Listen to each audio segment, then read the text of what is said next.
Hello, my name's Enzo. Hi, I'm Isabelle. And today we're at Studio Wanjira. Thank you for having us. You're welcome. This is Wanjira Njenga. Very talented and multidisciplined therapist. So walking into your studio, actually, we see a wall filled with certificates. And anyone who's visited your website would also see that you offer this wide array of services and natural therapies. So can you just tell us, maybe give us a quick overview of what are some of the things that you do here in your studio?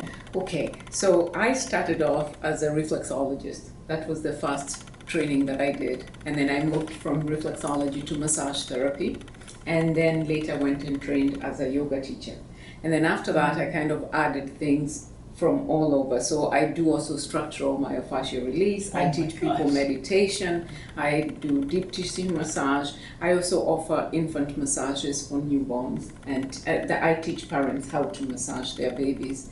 But mostly now I'm concentrating on teaching reflexology, teaching meditation, teaching yoga, and massage therapy. I think we should have asked you, what don't you do? Right. Good Teach point. soccer. Actually, teach soccer. But you didn't mention also the laser therapy. Right? I also do laser therapy. Yes. Okay. Yes. And just out of curiosity, what is laser therapy? Laser therapy is we use a laser which is not a laser for producing heat, it produces light. And it's used mostly for treating inflammation. Oh. So if somebody has, let's say, a broken ankle and it has swelling due to inflammation, then they come and we treat it with laser to reduce the inflammation. And then the part of the body that's injured has a chance to heal better. I came across a numerologist once, and he basically drew a chart. He says, if you want to be successful as a practitioner, you need to do at least 4 different things. So if you're a practitioner and you can draw some clients in with one, and then different clients with another, et cetera, you're amazed at the income that comes in. You have full abundance. You have more than 4. Yes. What led you to think that this was a good idea to have more? Like most people, what I'm saying is, most people just concentrate on one, yes, and they get really, really good at it. But 4, it's amazing. More than 4 is amazing. Well, you know what? I think of a carpenter. If a carpenter only has a hammer, yes, in his toolbox, then everything is a nail. Everything looks like a nail to be knocked onto a wall. I get it. But what about the day he needs to cut a piece of wood? Yeah. He has nothing else to do. So is that the end of his life? So when people walk in through that door and they tell me what they're going through, then I try to see what best suits them. Oh. Because I don't believe one therapy alone helps. It's a whole multitude of therapies that get to the point where the person wants to be. So if a client comes to you and says, I want a reflexology session, do you reassess them and say, well, maybe I'll do a little bit of reflexology, but try myofascial release instead?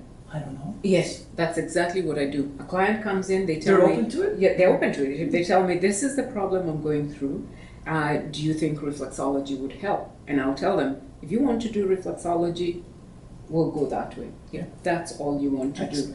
But if you would like me to give you a suggestion, maybe if we do reflexology and we do structural myofascial release therapy, and even maybe a little bit of massage in there, and maybe laser, we might get better results.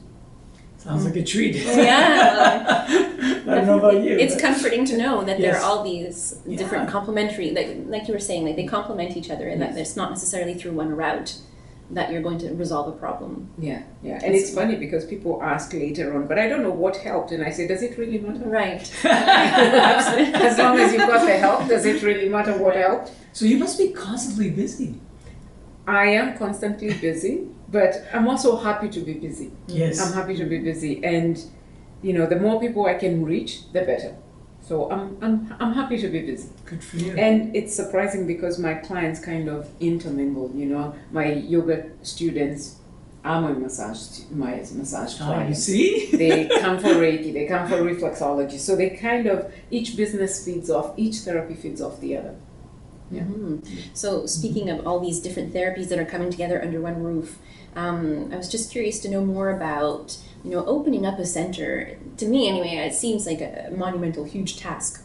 And so I'm just curious to hear more about your story of how, when did you know that this is something you wanted to do, to open a center as opposed to, working from a smaller space, or so when did you know that, and how did it actually unfold? So can you just share your story about that project? That project came from very far. So about 18 years ago, I was working as a translator. Hard to believe. Yeah. French to English, Spanish to English. Wow. And then I decided to quit the corporate world because I was just too stressful. And I decided to work as a freelance translator. And then I realized I'm all alone in my house. I have a computer, I get the work, I do it, ship it off to the client, they pay me, I never get to see anyone. Wow. And that was it. And I thought, this is not a life. I'll never meet anybody like this. And I felt that was not what I wanted to do. I was not at a happy place doing that. So I asked myself, when was the happiest moment of my life? Long time ago, in another lifetime, I had worked as a medical secretary in a hospital in the CAT scan department. And that was the happiest moment of my life. Wow, really? When I was meeting all these people and trying to help them. And I thought, I would really love to go back to the helping environment. That's why you do so many modalities. You're a people person. I'm a people person. I have to be out there, and sometimes I have to restrain myself. It's a very interesting Zen proverb that says that not every tree that falls at your feet needs to be chopped into wood. Very good.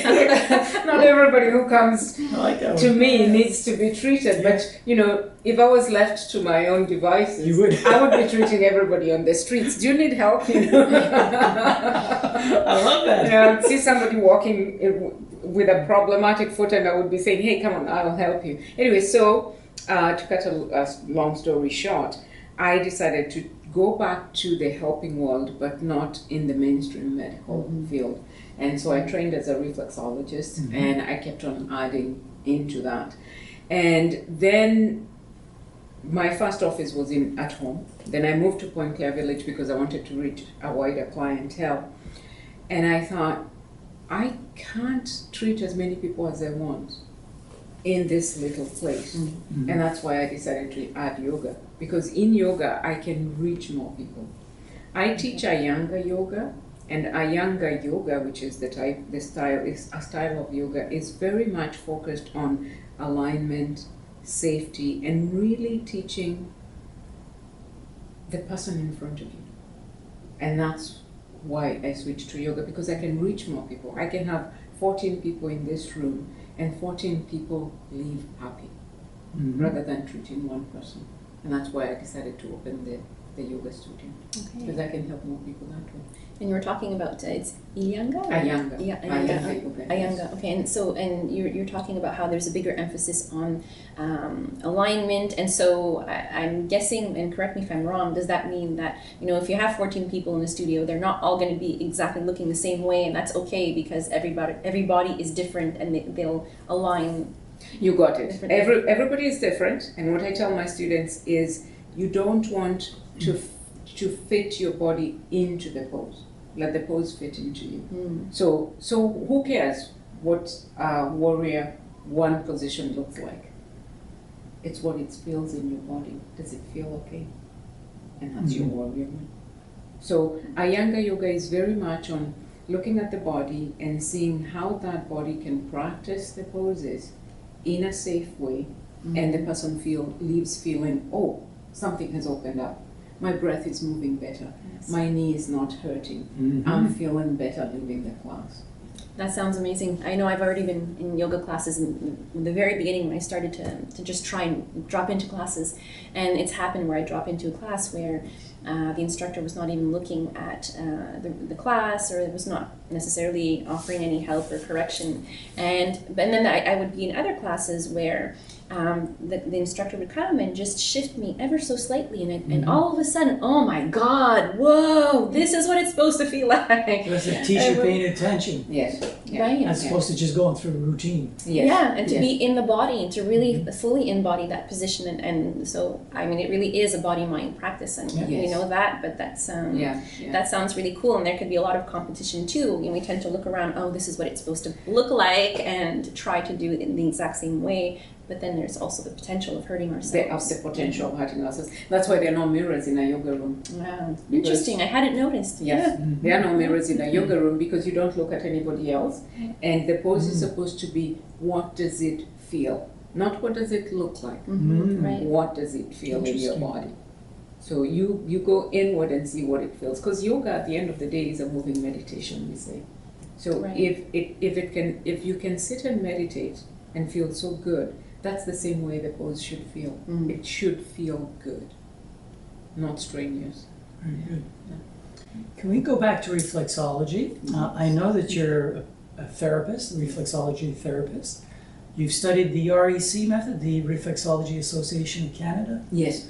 And you're a teacher as well. And I'm a teacher as well. And an examiner. Yes. Oh yeah, So, I didn't know that. Practitioner, teacher, examiner. Now, could you, those of us that don't know, could you tell us what an examiner is? What do you do? What's your role? My role as an examiner is that other teachers will send their students to me.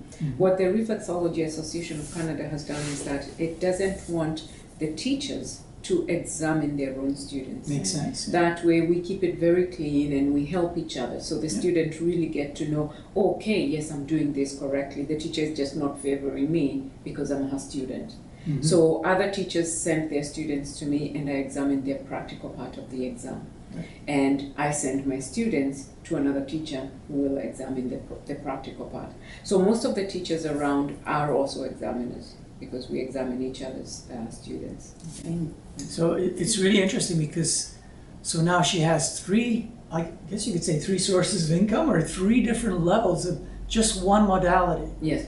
And I think that's really important for a therapist of any kind to understand that you can do many different things. Yeah. And it also keeps me really learning.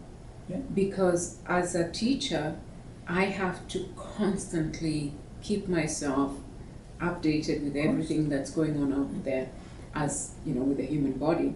And then as an examiner, I have to know what the students are coming in with. So it really keeps everybody well balanced.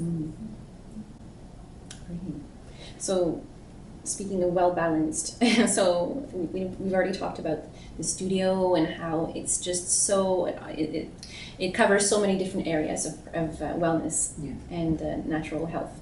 So I'm just curious, what, there's so many studios, so many kind of different studios out there, whether it be yoga studios or wellness centers.